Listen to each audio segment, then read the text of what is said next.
Today, we're west of the Pecos River and headed up to the highest point in the Lone Star State.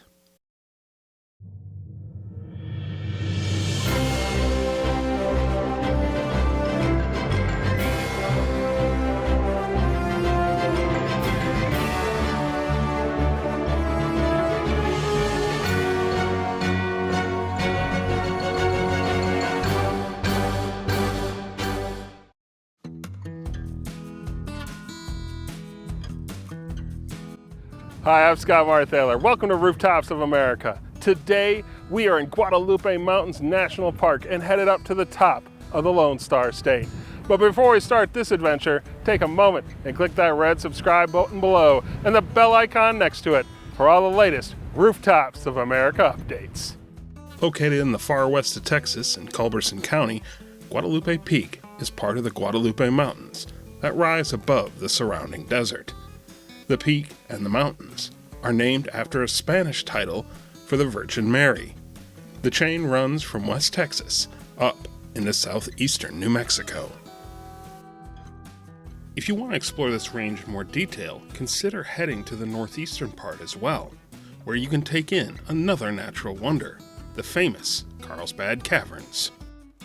You'll find Guadalupe Peak in the Chihuahuan Desert, which stretches from Arizona and New Mexico into Texas and down to the Mexican plateau. From a geological standpoint, this desert is surprisingly young, only about 8,000 years old.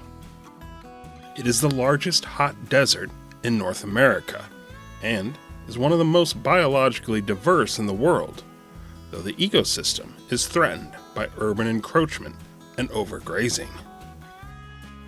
While this may be desert today, that wasn't always the case.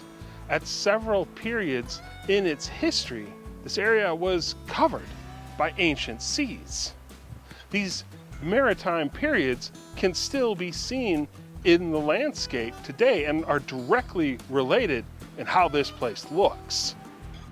Around 250 million years ago, the Ouachita Mountains in modern-day Arkansas and Oklahoma were uplifted when the Gondwana and Laurasian plates collided and formed Pangaea.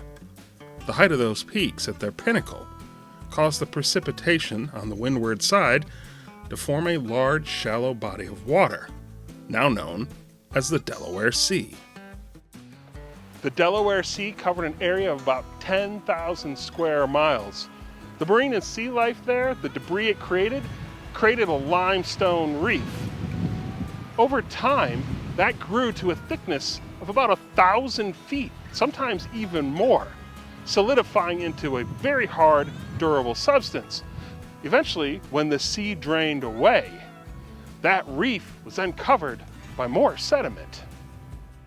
This wasn't the only time this place was covered by water. It was also submerged 90 million years ago, when most of the middle of North America was covered by what is known as the Western Interior Seaway.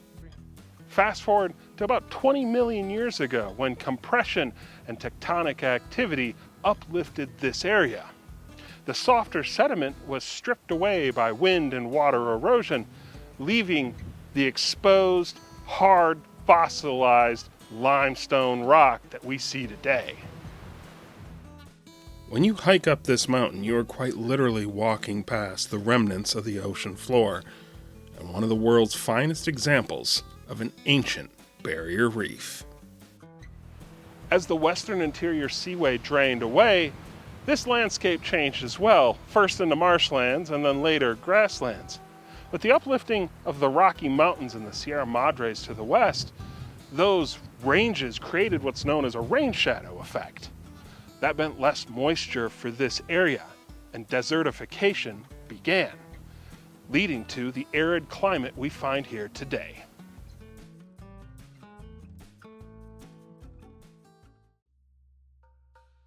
While the environment may have shifted to desert, this did not deter human activity.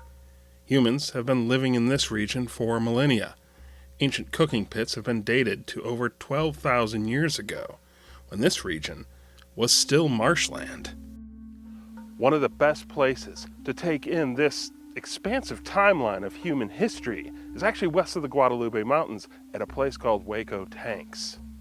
Here, archaeologists have discovered farm and village sites and uncovered more personal objects like sherds of pottery and spear points. These artifacts provide invaluable insight to the people that lived here.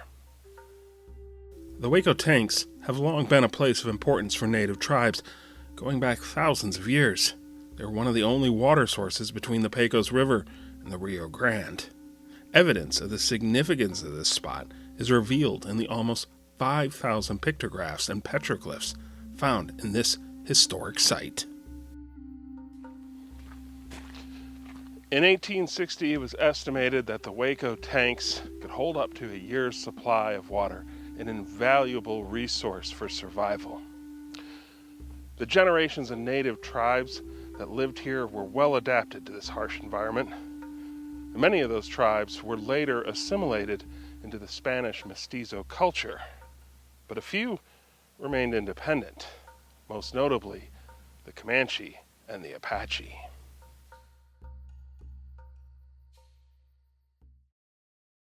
European arrival in this immediate area took longer than other places. Estevancio may have been the first African to trek through Texas, but his route never took him near El Paso. Later, Francisco Coronado's expedition made a concerted effort into the northern frontier, but it too was further west. The first Europeans to spot the Guadalupe Mountains probably were the Spaniards from the Antonio de Espejo expedition when they traveled south along the Pecos River. De Espejo also was the first white person to encounter the Mescalero Apaches while traveling across the prairie east of the range. The first European to reach the Rio Grande near modern-day El Paso was the conquistador Juan de Anote, who claimed the lands for the Spanish crown on April 30th, 1598. It took another 6 decades for El Paso del Norte to start to develop. In 1659, on a rocky hill next to the Rio del Norte, now the Rio Grande, the Franciscans, led by Friar Garcia, established the Mission Nuestra Señora de Guadalupe. It was around the mission the city of El Paso del Norte started to take shape. Located on the Camino Real de Tierra Adentro, or the Royal Road of the interior land, this place had real strategic value sitting on the pass as it did. It basically served as a gateway to all points north. And this particularly became true after the 1680 Pueblo Revolt in New Mexico, when hundreds of refugees fled from there to here to take shelter. But despite this strategic importance, this place was never really populous during the colonial period. Regardless, the Franciscans introduced European-style agriculture to the area, and with the help of a large earthwork dam and irrigation, they turned the area into a small agricultural center known for its vineyards and fruits. For most of this place's existence, settlement efforts were mainly focused on the southern side of the Rio Grande, in what is now modern-day Ciudad Juarez. The river served as an effective barrier to the hostile tribes in the north. The region west of the Pecos River remained wild and dangerous. Even today, it's still remote and unforgiving. A real-life Wild West. This was part of the Gran Apacheria, the name the Spanish gave for the Apache lands. The Apache called themselves Chis Inde, the people of the mountains, and this area was sacred ground. The Spanish referred to the Apache living here as mescaleros, meaning mezcal makers, due to the tribe's use of mezcal agave as a staple food source. While they may not have settled here, the Spanish did have a reason to come this way: salt. In 1692, Diego de Vargas led an expedition to find the salt deposits that were at the base of the Guadalupe Mountains. It might seem strange today with our abundance of this, but for most of human history, salt was a precious commodity. In addition to tanning, preservation, and enhancing flavor for food, The Spanish needed the salt to process the silver ore that fueled their empire. Led by an Apache prisoner, de Vargas and his men trekked 4 days across the desert, eventually arriving at the base of the mountains and its salt flats. In addition to collecting a sample, de Vargas also noted the thickness of these deposits. Once done, he didn't linger. He promptly turned around and headed back towards the safety of New Spain. Other than making periodic journeys out here to collect salt, the Spanish were pretty much content to remain near El Paso. But that doesn't mean that their influence wasn't felt here, particularly in the form of the horse, which the Apache were quick to tame and breed.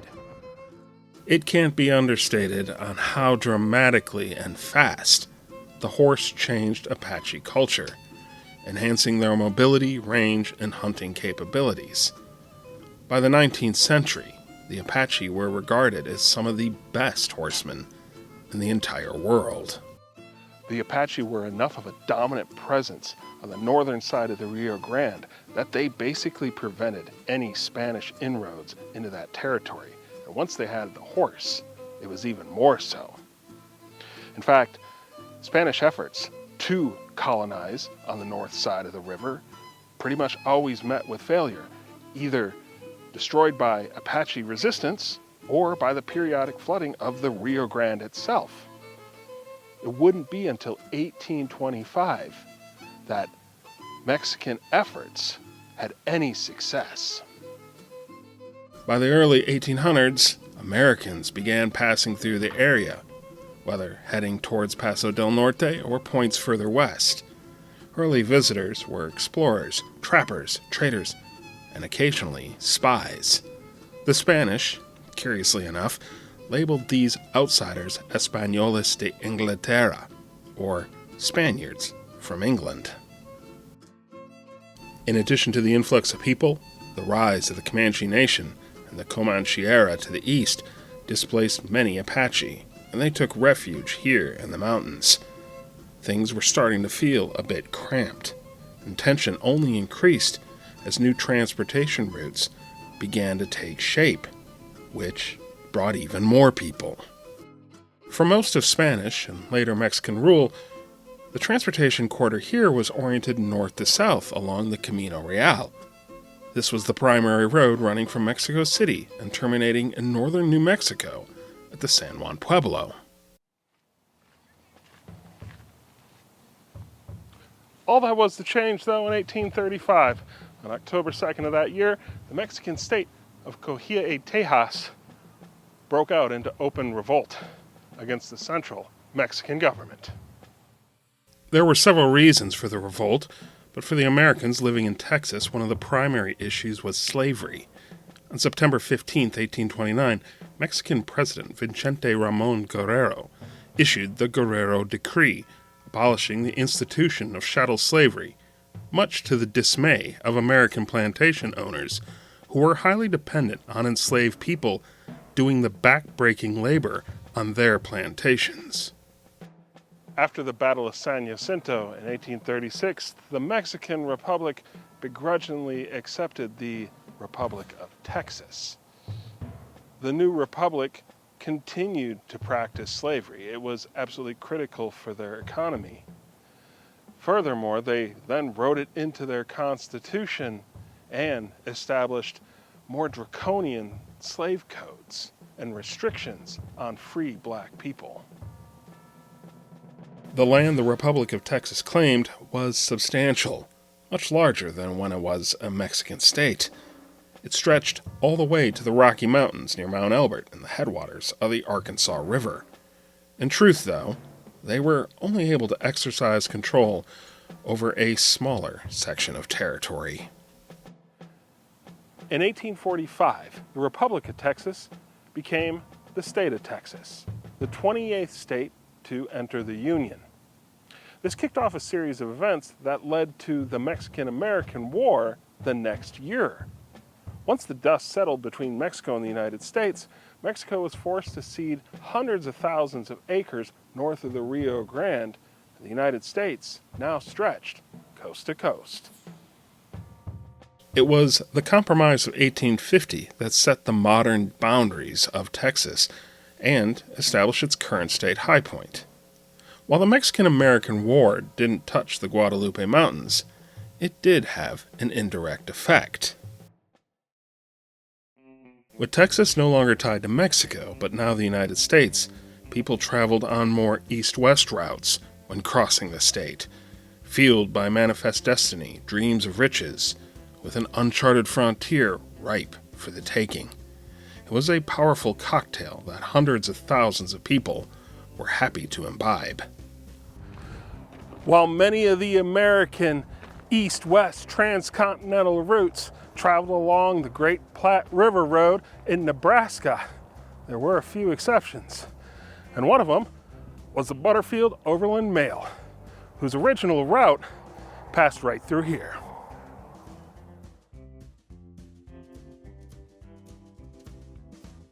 In 1857, Congress awarded a contract to John Butterfield to deliver the mail across the continent. The route would travel 2,785 miles from St. Louis to San Francisco. The first stage departed on September 15, 1858, and the line would deliver the mail without fail every 2 weeks for the next 2.5 years. For $200 and a lot of courage, the stage would get you to California in less than a month. But being a passenger was not an endeavor to be taken lightly. For starters, you needed to be armed in order to fight off any bandit or native attacks that you might encounter en route.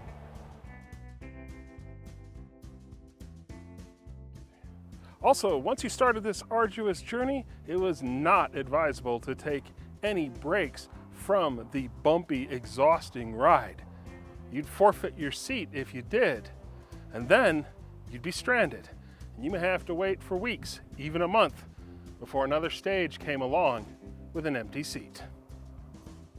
One of the stations on the original route was located near the foot of Guadalupe Peak, the Pinery Butterfield Stage Station.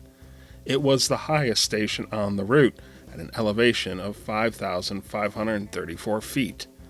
While it started out as a rustic corral and a few tents, it quickly grew in size to include a walled enclosure containing a blacksmith and wagon repair shops, teams of fresh horses, and several rooms along the wall with fireplaces. If you could go back in time, you would witness a station bustling with activity. Not just the stagecoach itself, but the support teams that service the trail, the mule trains, express riders, and other travelers.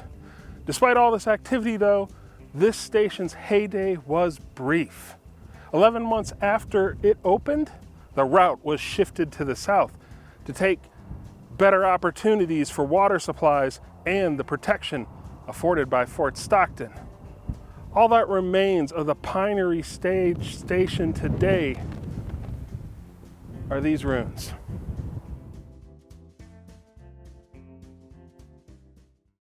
Even though the line folded at the start of the American Civil War, the trail continued to see regular use. Enough so that after the war was over, African-American cavalry, known as Buffalo Soldiers, were deployed to the region to protect travelers and settlers from Mescalero raids. It was an arduous and grueling assignment with minimal supplies, scarce water, and a fierce enemy. Despite these obstacles, these soldiers proved indefatigable and achieved not only their mission, but also mapped most of the area as well.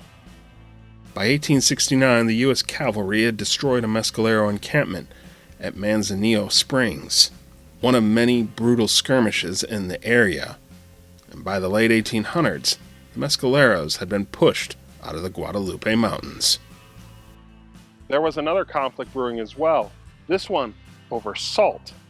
When de Vargas had discovered these salt fields, they became communal property under Spanish law, and this was later grandfathered in on the signing of the Treaty of Guadalupe Hidalgo. But in 1866, Texas got a new constitution, and under that, This was no longer communal property, but unclaimed land. In the mid-19th century, salt was still a valuable commodity. It was no easy task to collect salt from the flats. For groups coming from El Paso, it was a 2-day, 70-mile trek across the desert, all the while under the threat of Apache attack. Since these were now unclaimed lands, anybody could file a claim for the property or mineral rights here, and several individuals did exactly that in 1866. What was once a communal resource now had to be paid for. These tensions kicked off what's known as the San Elizario Salt War. Over the next decade, the Salt War would see betrayal, murder, riots, and it almost led to open warfare between Mexico and the United States. The outcome of the Salt War saw the salt flats ripped away as a communal property, now open to individual ownership. Over 20 people were killed and hundreds of Tejanos fled to Mexico. In addition, the conflict saw Fort Bliss reestablished to keep control of the region. The county seat moved from San Elizario to El Paso. For the Apache, their days were numbered as well. Losing their stronghold in the Guadalupe Mountains was a devastating blow for their independence. And here at Waco Tanks, things would take an even worse turn. On January 29, 1881, Texas Rangers ambushed Mescalero Apache refugees here, effectively ending Mescalero presence in the region. By 1898, almost all remaining Apache were confined to reservations. The memory of the mountains has stayed with the Mescalero Apache. Every year they come back to harvest and roast the mescal agave that gave them their name.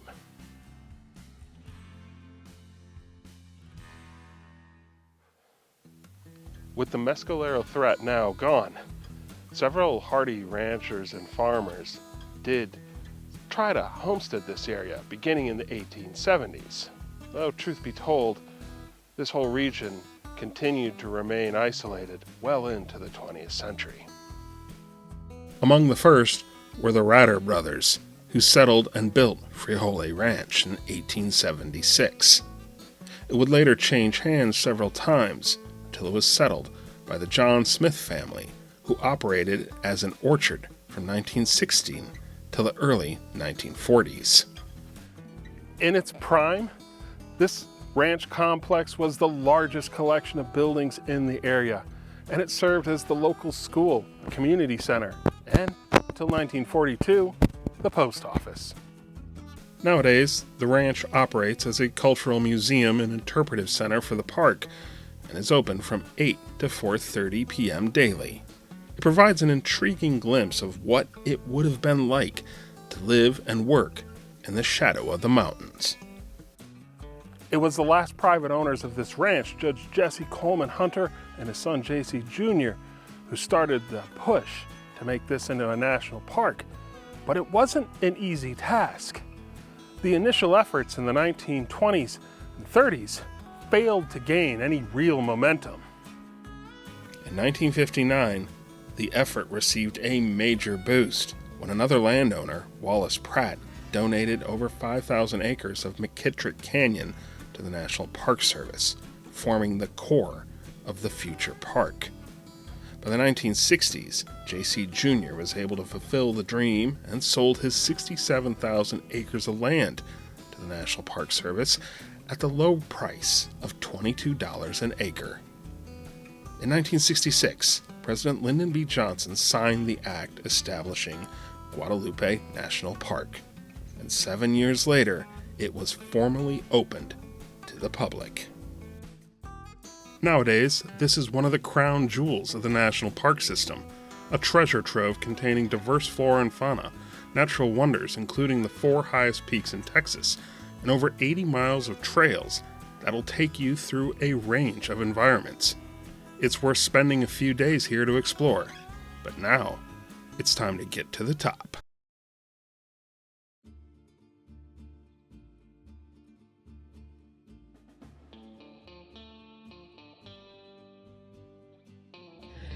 So it's 4.2 miles from the trailhead to the summit of Guadalupe Peak. You're going to be out in the desert, so bring plenty of water, dress appropriately, bring layers. It gets very windy at the top, and have a great hike. Let's go check it out.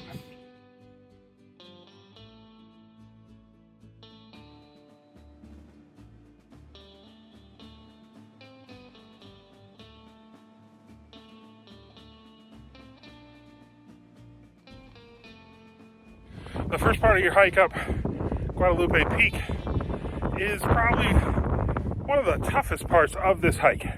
You'll gain a lot of elevation in that first mile as you work up these switchbacks to get you along the side of the cliff, basically along the side of the reef.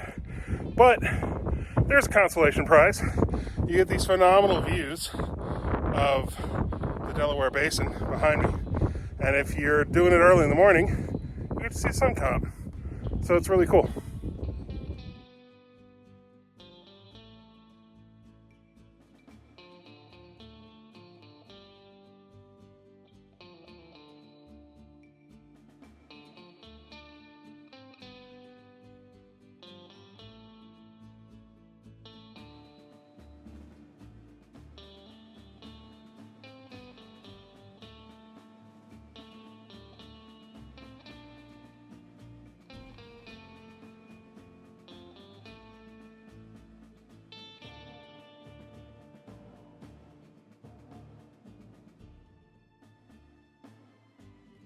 Over the course of your hike on the well-marked and maintained trail, you'll ascend almost 3,000 feet. As you can tell, the wind can be a bit relentless. Once you've worked your way up the cliffside, you'll be about 1.75 miles, and you're going to take a turn. You're going to head into the Ponderosa Forest. I'm going to pan that right behind me so you can see it. Right there. You can see it right there. This is my brother Cody. He's with me. Say hi, Cody. We're making our way up. So, let's see if we can hop into it that way. So, onwards.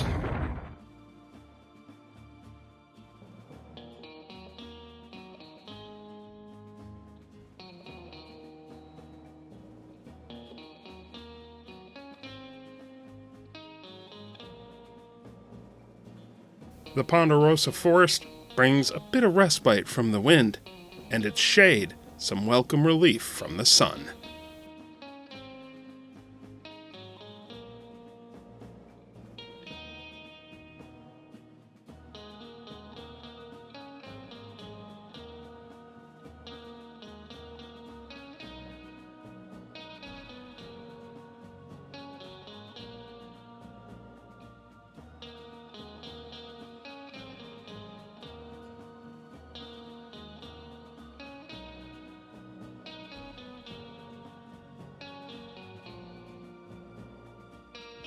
All right, once you get to about mile 3.2, 3.3, you'll be coming out of the forest, and you can finally see over my shoulder there our final destination. So it's 4.2 out, so you can see it, but as always, this last bit is a mountain mile, so it always is a little deceptive. Let's keep going.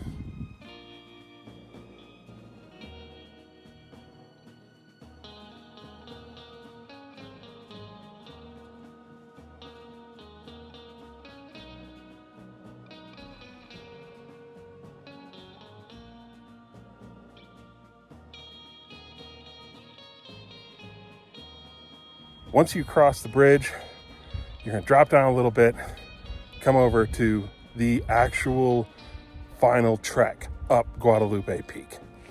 We're at 3.8 miles, so it's not even half a mile. Several switchbacks will take you all the way up. You're almost there.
There is another way to do this summit. This is Texas, so you can saddle up and ride. There are trails and hitching posts for horses.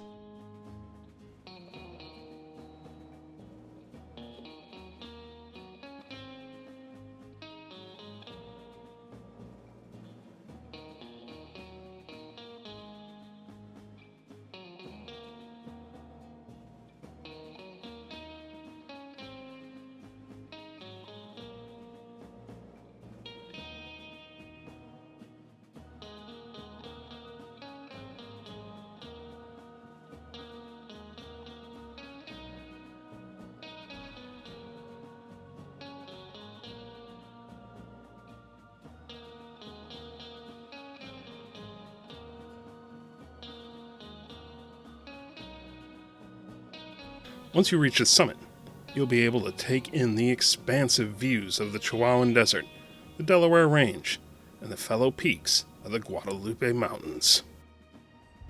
It's easy to understand why Guadalupe Peak is a favorite for a lot of high pointers. I would argue that it might just be the perfect state high point. It's got some elevation.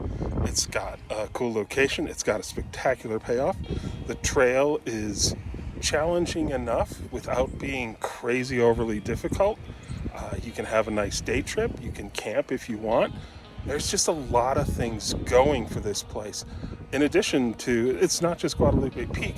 There's all the other things in the area as well.